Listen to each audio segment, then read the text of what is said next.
Welcome back. Members of law enforcement do a lot of training before they go out on the road, and now some are learning a new skill: how to draw blood. Dr. Keven McNeill is here to explain why. He's the Connecticut Department of Transportation's law enforcement liaison. Welcome. Good morning, Eric. Tell me about this program, because when I say, police officers do a lot of training, people are thinking about, driving police cars and shooting guns and doing investigations. Blood draws is not what they might think. Why is that part of the program? Well, we started the program in the state of Connecticut because we have an issue with impaired driving, and we needed an answer to that issue, and we needed to be able to give police officers better tools to address those issues. So we started the program earlier this year in April, and ran the first class down in Norwich, and it actually went really well. We learned a lot from the first class, and then we continued to do them throughout the summer. All right, so you talk about this being the reason for this being a problem with impaired driving. So, people may know that, there's DUI stops, police officers may do it, there may be a checkpoint, but there could be things like a breathalyzer, or there could be a urine test. Talk about blood draws and why that's an important alternative. So, for years, police officers relied on urine tests. They would rely on them to kind of tell what's going on with the individual if they were impaired, and they would make that nexus through their observation from the urine results to impairment. And they would take all that to court and move forward with it. But unfortunately, what's happening now with urine is it's no longer a viable option. It's starting to be phased out in the state. So we need to do something. We need to give these officers tools to show impairment. And not only show impairment, but to show exactly what's going on in the person's body. When you look at urine is what was in the system. It's traditionally known as what they call a dump site of drugs. So it's very difficult for the officer to make that nexus for impairment. When you look at blood shows exactly what is in the system. So making that nexus for impairment is a little simpler because you're showing what drugs are in the system and what is actually active at the time of the arrest. All right, so tell me about what happened before this program, because there were certainly times where blood evidence would be taken and used in a prosecution. But before this program, what had to happen? So before this program, what would happen is, let's say an officer wanted to get blood. I mean, blood has always been there as an option. In the state, I must say, it was the operator has the right to refuse blood, in which case an officer could go for a search warrant. But there's a time factor in getting a search warrant. You're talking a couple of hours. And if it takes that long, well, then the drugs might not be in the system by the time they're able to do the blood draw.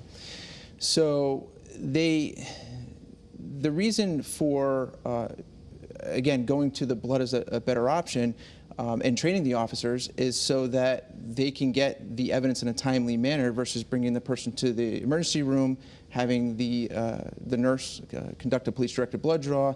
And as you can imagine, after COVID, the hospitals have changed a lot of policies and procedures on how they do things. So hospitals are just not doing the police-directed blood draws. So it kind of leaves the officer out there, what are we going to do?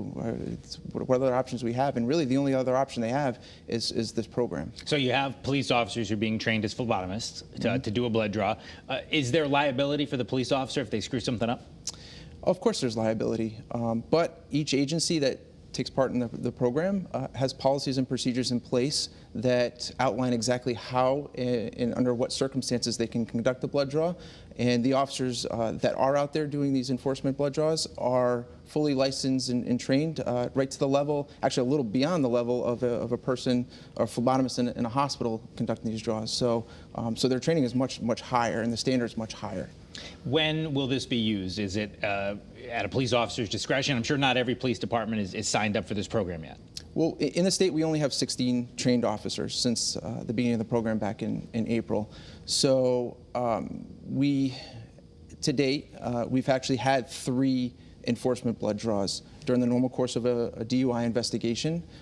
These 3 incidents involved drug-impaired individuals that consented to a blood draw, and the officer was able to do the draw in the first try. So it was a success. Now, does that show 100% consent rate? No, we understand that, and we understand it's going to take more data, more time to develop this program and to get a better insight into what's going on. But what blood is going to do for this state is really give us a picture as to what our impaired driving problem is and how we can better address it here at DOT and with our law enforcement partners.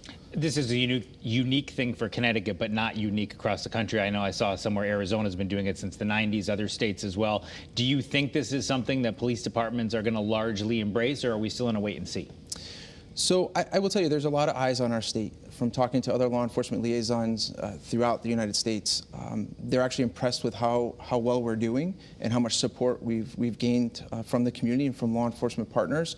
So I think what's going to happen is, as we educate the public more, as we educate the officers and the chiefs, and we start to continue to roll this out, and they see the benefit of using this program, and they see the fact that we are out there and we are utilizing it, I think there's going to be a slow progression, but I think eventually everyone's going to be on board. Only about 30 seconds left, but if somebody hears this and says, geez, Kevin, I don't know, that sounds a little crazy that a police officer is going to draw my blood, just tell us the scenarios. Either they consent or there's a warrant. Is that the only way it happens? That is correct. And so if they're in a stop, it's not going to happen unless one of those two things occurs. And like you said, only 16 officers right now trained for this. That's correct. All right, but you expect it to grow?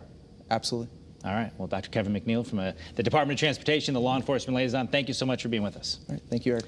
That is CT24 for this week. CBS Sunday Morning is coming up next. Have a great rest of your weekend. We will, of course, meet you back here in Studio A next Sunday morning.